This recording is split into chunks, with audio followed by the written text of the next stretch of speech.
Welcome to the Authority File. I'm Bill Mickey, your host and the editorial director at Choice. My guest for the next 4 episodes is Cheryl Grace. Cheryl is a University Killam Professor Emerita at the University of British Columbia, specializing in Canadian literature and culture. I'll be speaking with Cheryl about her most recent book, a biography of the Canadian writer Timothy Findley. It's called TIFF, A Life of Timothy Findley, and it follows his life from his birth in Toronto, Ontario in 1930 to his death in 2002. Findley came to prominence in the late 60s and had a successful and influential writing career well into the 90s. Important novels include The Wars, Famous Last Words, The Telling of Lies, and Headhunter. In her introduction to the biography, Cheryl describes Findley's life this way. His story is, in no small part, Canada's cultural story during the last 30 years of the 20th century, and his life's path intersected with many major artists of his time, from Alec Guinness, Peter Brook, and Thornton Wilder, to Glenn Gould, William Hutt, and Margaret Lawrence. In this first episode, Cheryl provides us with an introduction to Findley's life and career, and how she came to write his biography.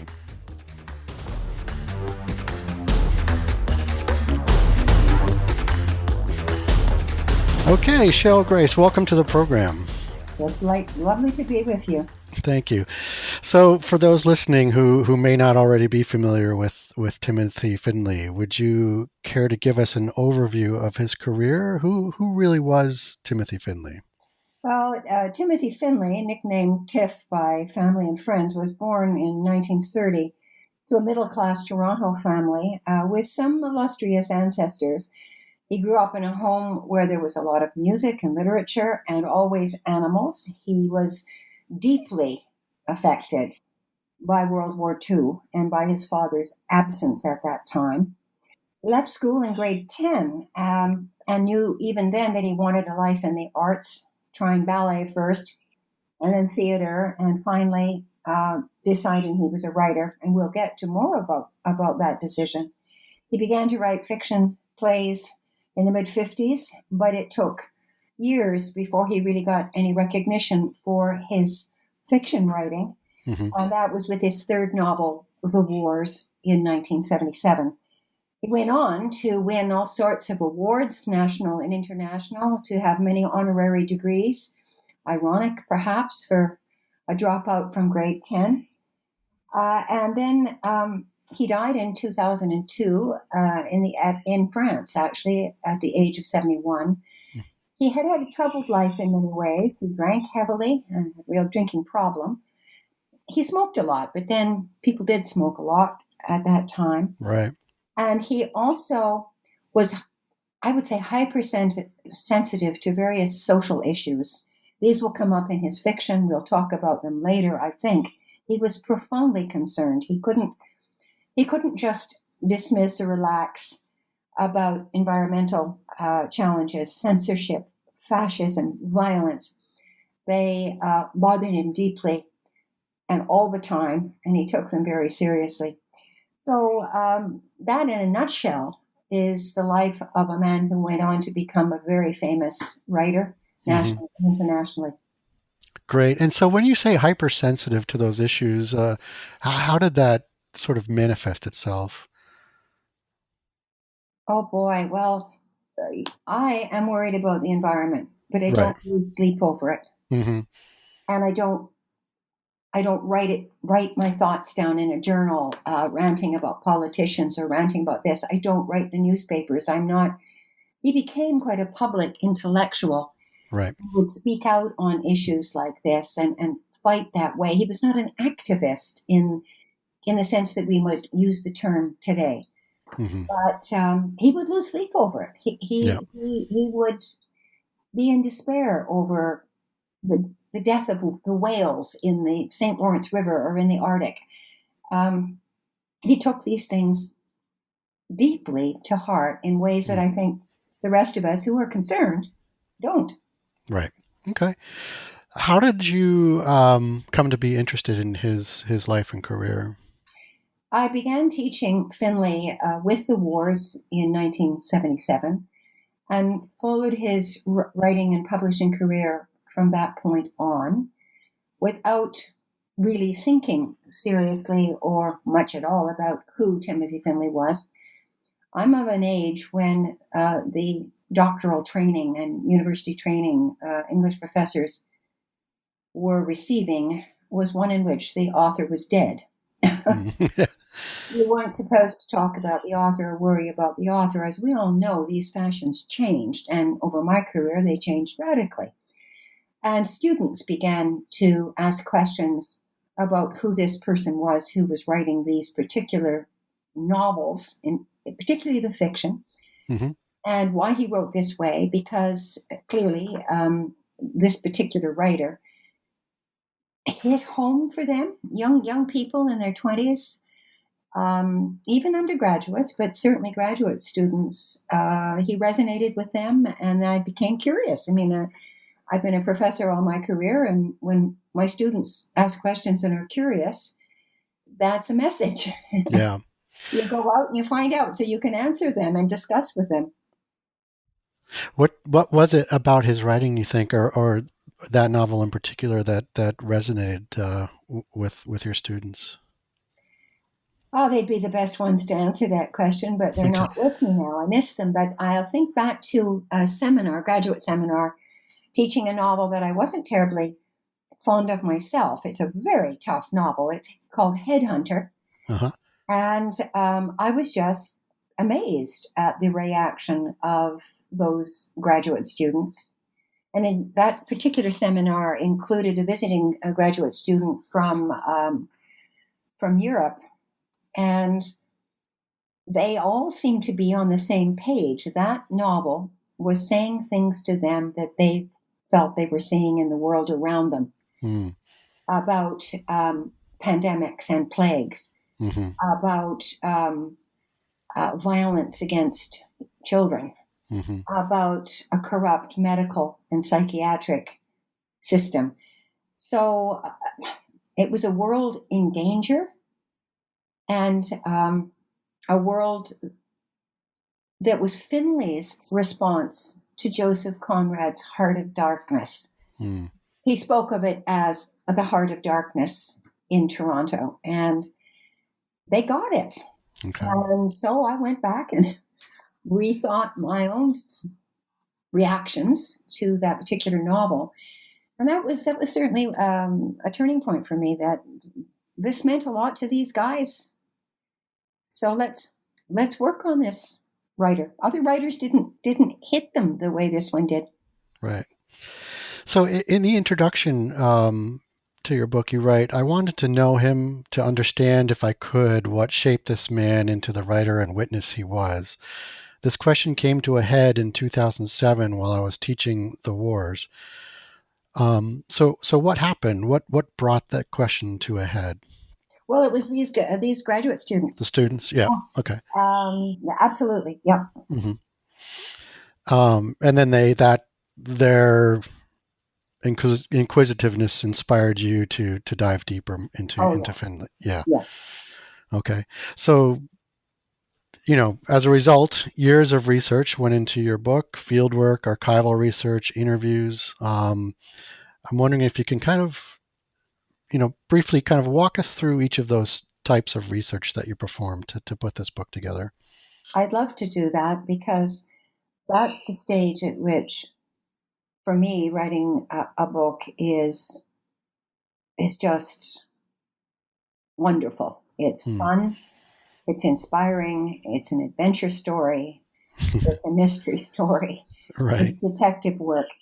I use the term field work to identify those kinds of adventures where I actually go out into the world and I go to the places that need to be investigated because they were important in this case to Timothy Findley, where he lived on the farm in Ontario, where he did most of his writing. That place was Mm-hmm. called Stone Orchard.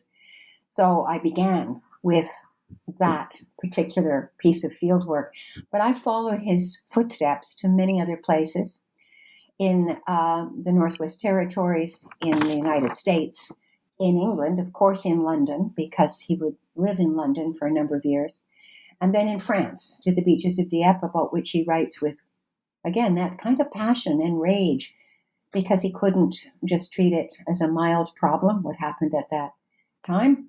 Hmm. And then, of course, where he lived in France, Stratford, Ontario, where he would live after they left the farm. I had to visit all these places. I had to actually see what it was like and then relate it to the things that he said in his journals. And that's the next stage.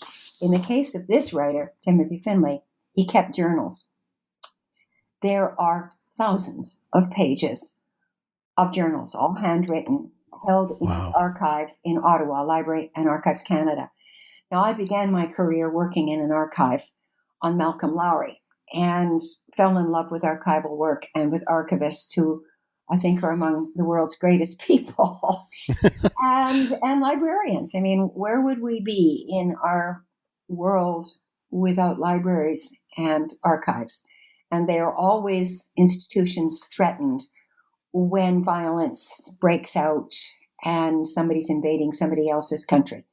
So I view them as hugely important, and so did Findley. And he kept journals all his life. He preserved them. He preserved his correspondence, his memorabilia, incoming letters, outgoing, copies of outgoing letters. And there's this huge, huge archive at Library Archives Canada. I live in Vancouver. I had to get research funding to spend a lot of time in Ottawa working in the restricted room in Library Archives Canada going through these journals. It was an absolutely astounding adventure. And these people who organize, who preserve, who help you access material are marvelous. I visited other archives as well. I don't know how much time we have, but I had an absolutely fabulous time in a university archive, University of Guelph, on a visit I made there, where it was a small archive with more Findley material, and they had set the room up for me when I arrived. Oh, that's nice. And it was staged. And I've never entered an archive where I've had that kind of wonderful welcome, courtesy, help.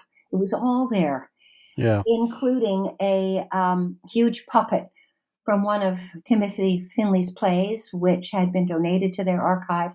It was a Wow. puppet of the first Prime Minister of Canada. He was sitting there with his red nose. He was an alcoholic, a red nose, and he had his hands on some of the papers on the table.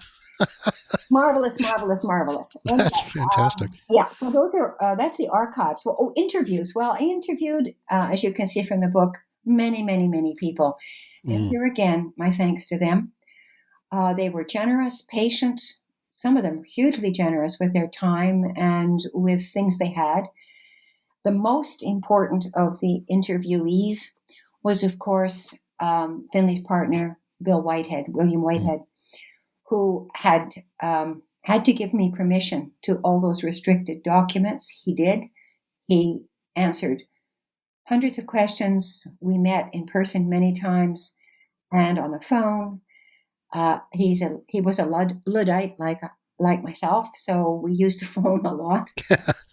And an absolutely amazing person without whom I could not have done the research because I needed his permission. Right. And yeah, Excellent. So I just wanted to go quickly back to the archival research, and was it, to you, was it unusual that Findley kept um, uh, that he retained so many of his all of his correspondence and all of his journal entries, and or is this kind of par for the course for writers and authors in general? I mean, I'm wondering what your impression of the archives in the sense that how large or voluminous they were.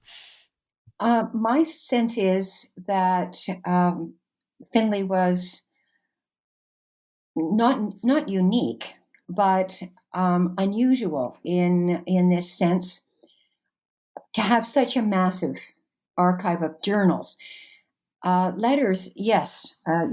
you get many writers of his generation. Now, what's going to happen now? I don't know with email and zooming and all the rest of this stuff.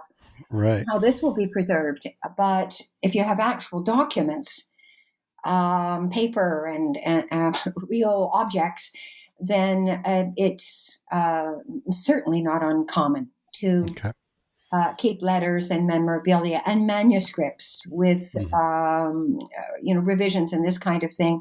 And all those things are part of that massive archive in Library Archives Canada. It is more unusual, first of all, for a writer who had so many other things he had to do to keep these journals. These journals became for him a lifetime, a life writing genre. And he was determined to keep everything. He brought everything back from England. He preserved them carefully. Bill, his partner, certainly helped him with that kind of preservation. And there was no doubt that he wanted to have those things posited where they would be someday seen by someone like me. Right. And I find the sheer extent of the lifetime journal writing, on top of everything else he had to do, I find that unusual, if not unique, but unusual. Yeah. Right. Okay. I wonder, after spending so much time researching and writing about Findley, who he has become or became to you, sort of your sort of personal impression of the man. I think I knew he was a fine writer, and all this research has only confirmed 10 times, 100 times over what a fine writer he is, and how perfectionist, which wasn't good for his health, of course, how perfectionist he was, how hard he worked at his writing. And of course, writers do. It's hard work. It looks simple when you get the final product, but boy, it's not simple. Right. How lonely he was while writing, how important his voice is, how relevant it is today. And that goes back to those students who said, oh boy, this guy's talking to us. Right. And how relevant he is to now. Now, I guess that's something that I grew to appreciate even more, the urgency of his importance to readers now. And I think he epitomizes what I saw written all over his journals, sometimes closing letters, which was his motto, comes from Dr. Samuel Johnson, against despair. And he would add hope against despair. And I think I now feel that he actually proved hope against despair, because I think his life story is a love story and a success story. Excellent.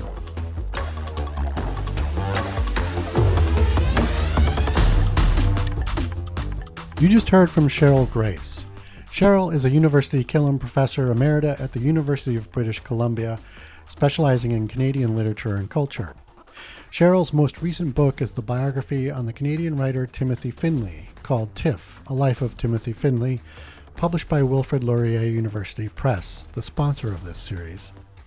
Join us next week when we continue our conversation and talk about Findley's acting career, his frustrations with it, and how he eventually shifted into a full-time writer. He came to the realization that he probably was never be a good enough actor to get major roles or have a really serious career as an actor, that he would be cast forever in bit parts. Okay. And he was acting at this moment in a play by Thornton Wilder called The Matchmaker, and he had a bit part as Rudolph. And he toured endlessly with Rudolph, and he hated the role, and he hated the play, and he hated being stuck in that kind of a groove, which seemed to be leading nowhere in terms of his ambition. And he was writing all the time in his journal, and he started writing draft plays. If you like what you hear, rate us or give us a review on your podcast platform of choice. And if there's a topic you'd like us to cover, drop me a line. I'm at bmickey@ala-choice.org. As always, Sponsorship and advertising for the Authority File podcast are handled by Choice's advertising manager, Pam Marino, and all of our episodes are produced by Choice's senior digital media producer, Mark Dirks, and digital media assistant, Sabrina Kofer. That's all for this week. Thanks for joining us.